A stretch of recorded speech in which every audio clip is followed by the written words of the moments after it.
It will be Veselin Mitrovic from the University of Belgrade, and his talk is entitled Moral Enhancement, Back to the Future. Thanks, Thomas. I will start with the kind of motive for this examination. So, first I was busy with human enhancement in general, and then thanks to the VOIN, I steer in the kind of new enhancement, what is moral enhancement, or maybe is also old type of enhancement. That was actually my motive. So, back in the 1971, Van Rensselaer-Potter described bioethic as the bridge to the future. In his other book, Global Bioethics, bioethics is defined as a kind of survival ethics in the biotech era. After 40 years, we speak, or specifically Persson and Savulescu speak, about our human unfitness for the future. So my goal was to exploring the usage of future in both concepts, so in concept of moral enhancement, concept of global bioethics, and extra in concept of God machine. The first sub-goal is a kind analysis of the similarities between concept of moral enhancement and concept of global bioethics. Why? Because I want to explore, is it a kind of coincidence, or the future is used as commonplace, or it is something more? And the second sub-goal was analysis of the differences between means in concept of global bioethics and moral enhancement, which leads to the exploration of the future, which is oriented toward finding more resemblance between God machine and global bioethics, as well as to the rebuilding of the idea of God machine with the aim of preventing misdeeds. So I will start with the first table. So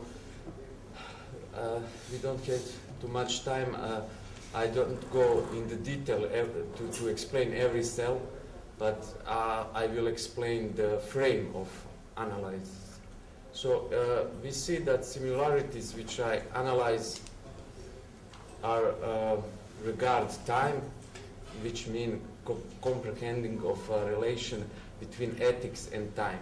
And we could see that both concepts use very similar ideas. So thinking in short terms, the ethic of near future, instead of planning in long-lasting terms of the ethic of distant future, lead to miserable survival and extinction. In concept of moral enhancement, the same thinking in short terms could lead humans to the ultimate harm.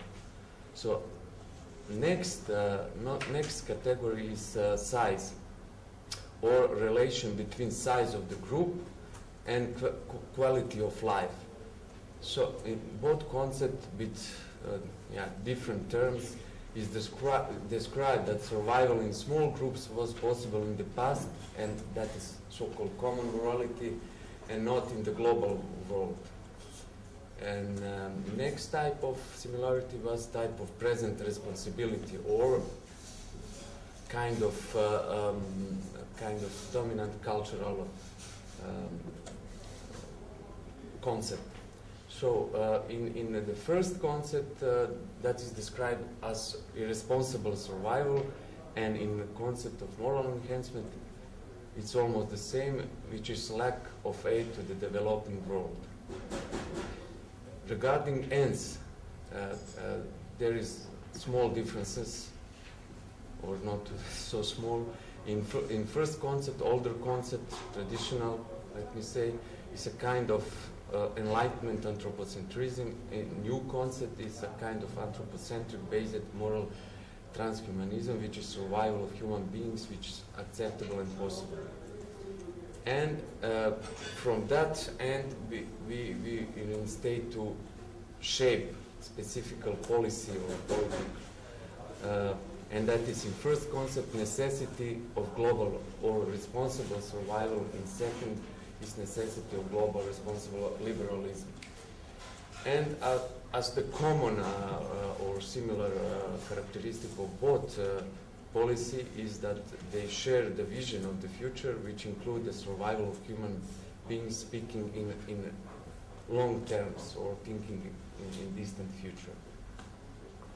And as we see, there are many similarities in this comparison model. The next comparison was I tried to find what are the differences between two concepts. And I include also the concept of God-machine, which is not in fact real moral enhancement, but is more tool for prevent immoral acting, or maybe it's kind of signpost in terms of Thomas Murray, so that I can that explain. So according to Thomas Murray, you can't comprehend enhancement in a very different ways. Sometimes it's via the normal function of human beings. In another case could be a signpost, or the way in which we follow some values. So I think maybe God machine is good to define as a tool or signpost or whatever. And as we see, I make also a couple categories for the comparison. First is means, and that is pretty clear in the first traditional concept. There are conventional tools, education, different resolution at the global level, and what is new is discourse of responsibility in place of discourse of sustainable development. In the concept of moral enhancement, yeah, in general, that are pharmacological or biomedical means, and as third is concept of God machine as mean of moral enhancement. So regarding timing of usage, in first concept it is lifelong learning or lifelong prison or whatever, so kind of timing. In the second, the timing is periodical, and in third could be lifelong also. So we see the first resemblance between first and third concept. In the next category, location of usage, we see again resemblance. In first, that's outside the body. In second, mostly inside the body. And in third, could be or it is outside or and inside the body, depends of the technology. And next three categories I'm put together and named in word of Thomas Murray as intermediary states or stage between using the means and attained goals. So in first process or manifestation or end manifestation, individuals came to have and to sustain beliefs as social. So we see a specific flexibility in using of the means of global bioethics. In the second, it is obligatory biochemical reaction which induce empathy with all positive and negative effects.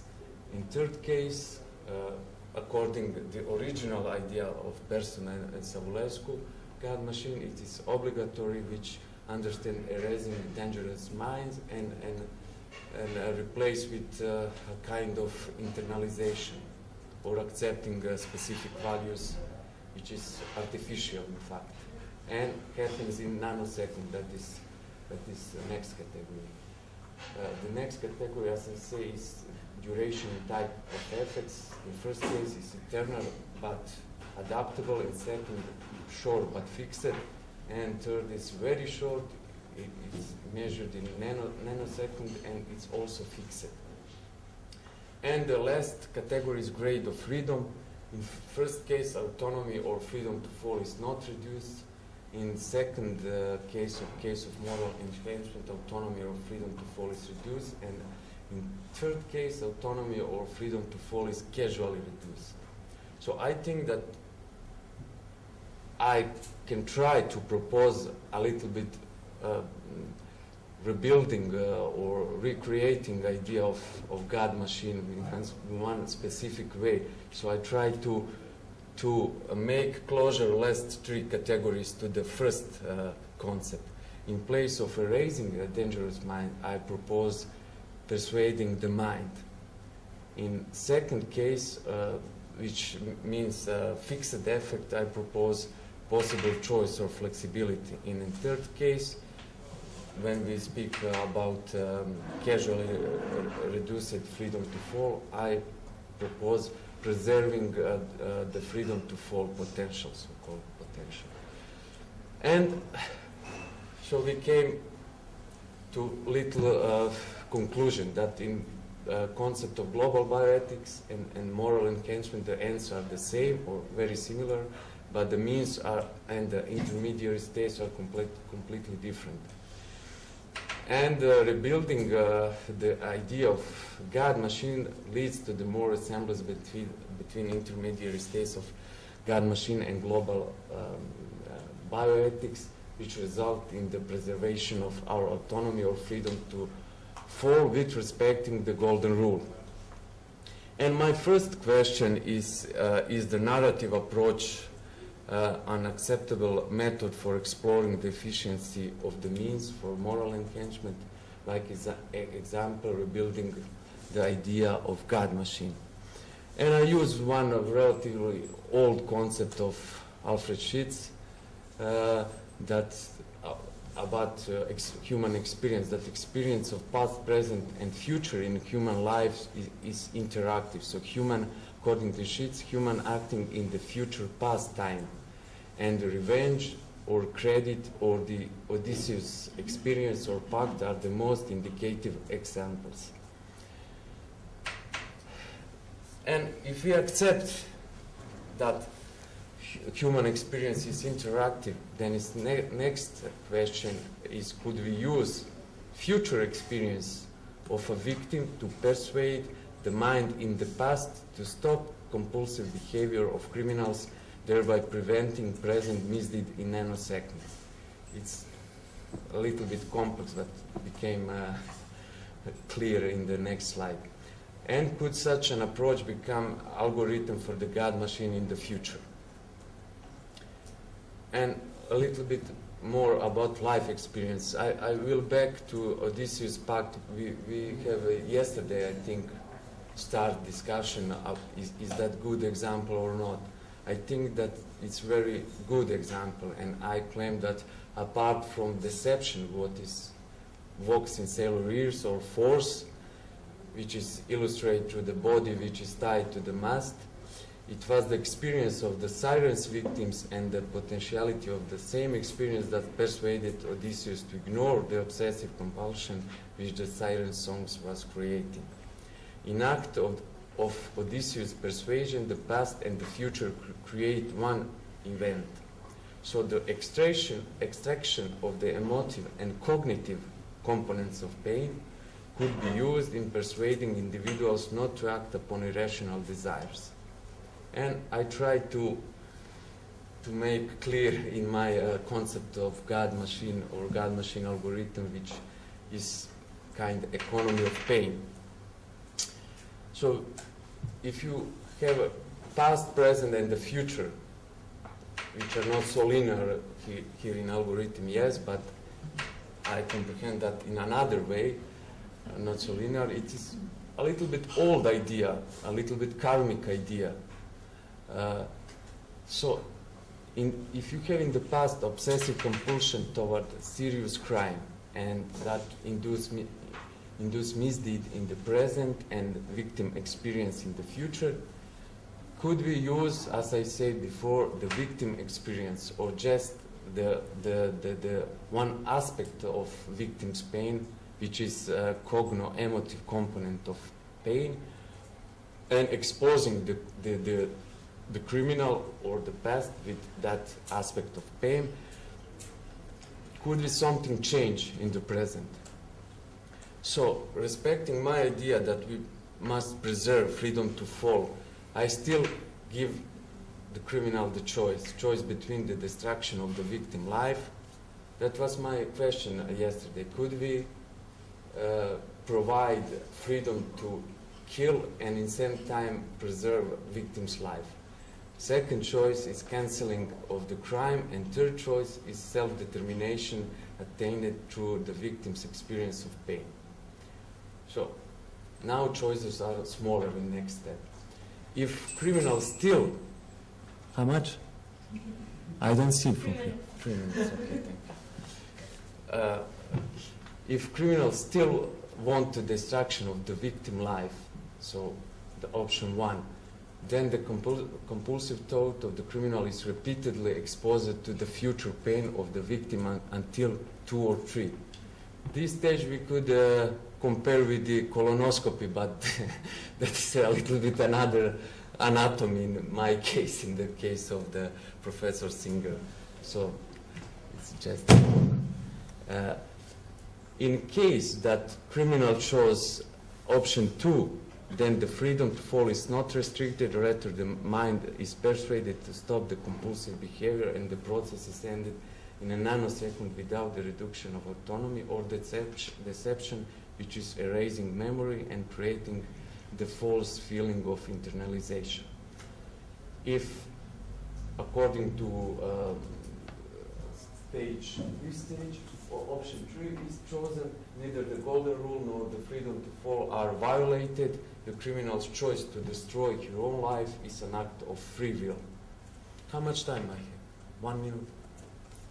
Well, according to me, you have Okay. 3 minutes to... I could stop here so we could, through the question and answer, with the going further. So this is, and this destroying of his own life is treated according all rules which we use in euthanasia. So that was my idea. Okay, thank you. Okay, so we have some time for questions. So, Michael, can everyone else who wants to ask a question? Okay. Common question. Point that you show very nicely with this historical comparison also relate to one of the interesting contributions of the Lesko's discussion about if you take the division Higgins made from prevention focus and promotion focus, there are certain things humans do with the goal of avoidance, avoiding certain harm. And there are other things that we do for their own sake, or to have ice cream, to enjoy, or to create art maybe. So typically enhancement would belong to the promotion focus. You enhance, you don't suffer for anything. And then the vis enhancement of casting in terms of prevention. I mean, otherwise we would die. And some of the talks, like yours, relate to criminals. And one of the questions, what do you think about bioethics, not just only enhancement? If we put it in the terms that it's only needed for survival to avoid ultimate harm, we might undercut thinking about promotion focus, enhancement or betterment of life. That is really the essence of it, how we can do things better, not as a means to escape catastrophe. Okay, thanks. Promotion of better life. Yeah, that's one of the most important topic in bioethics. So also in the life extending and another thing. So extending life is not worth if you don't provide quality of life, as example. But about which quality we could speak from the victim perspective.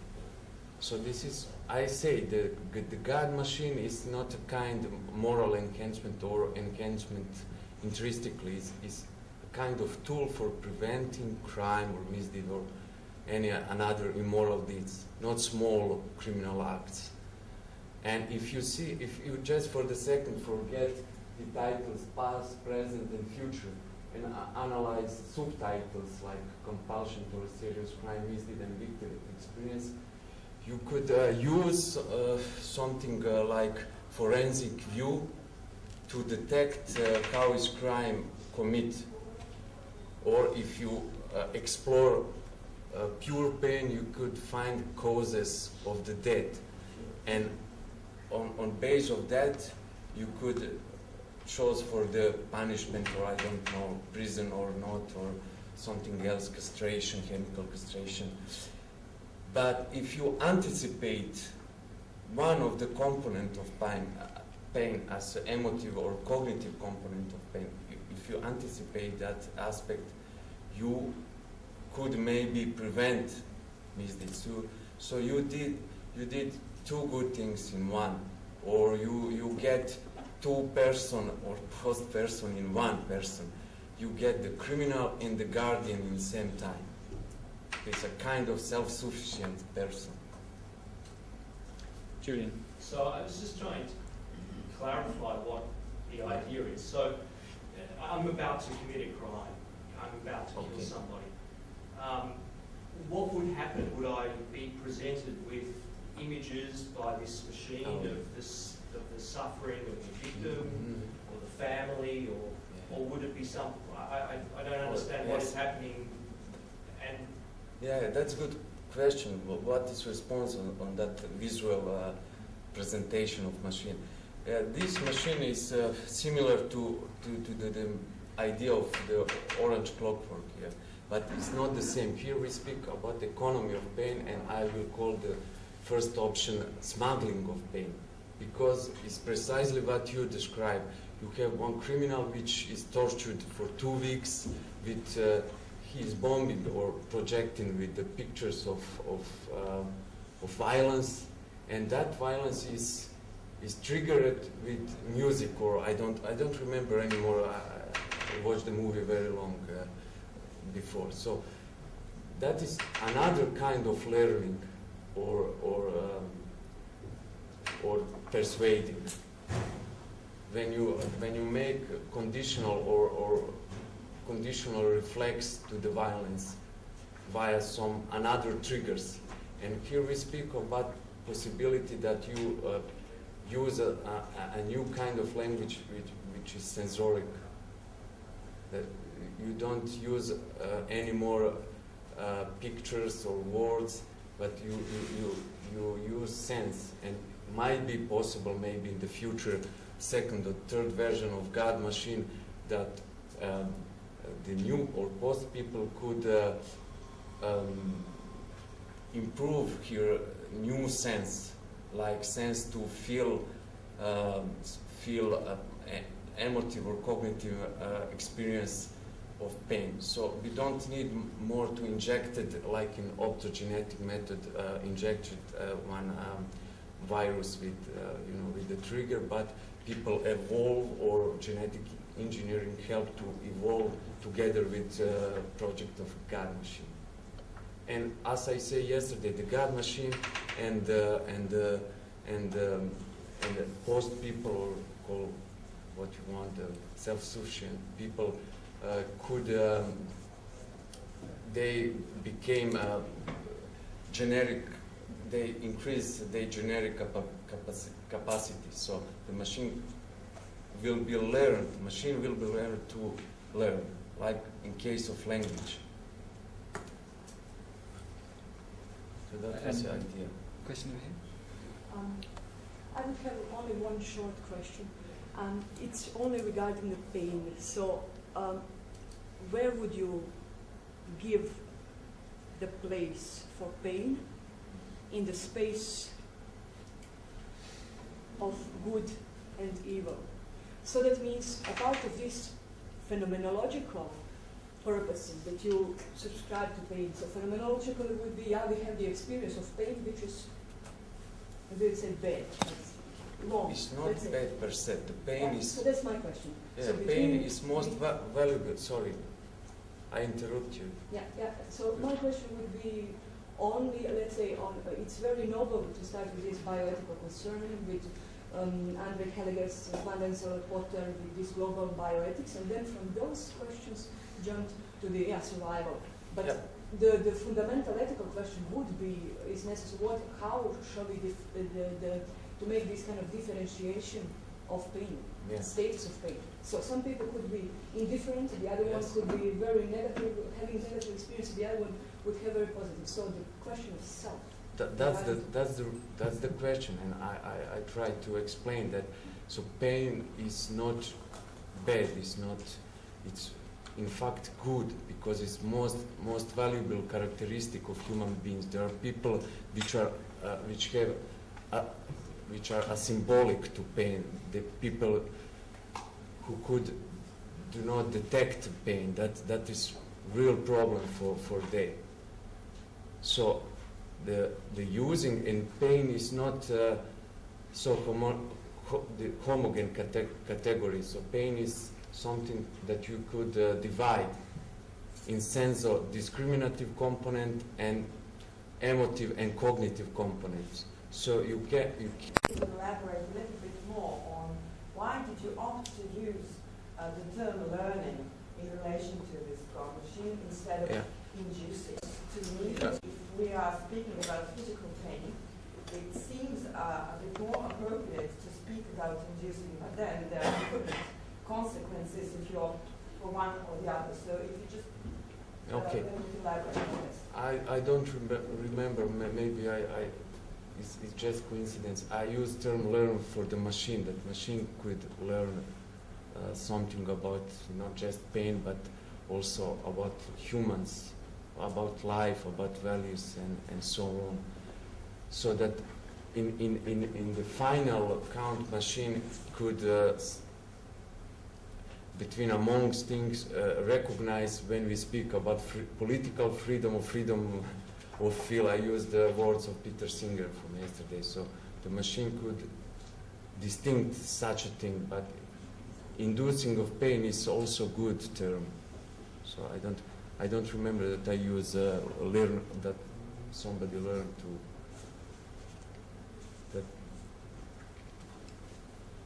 Okay, so we should probably thank our speaker and move on to the second book.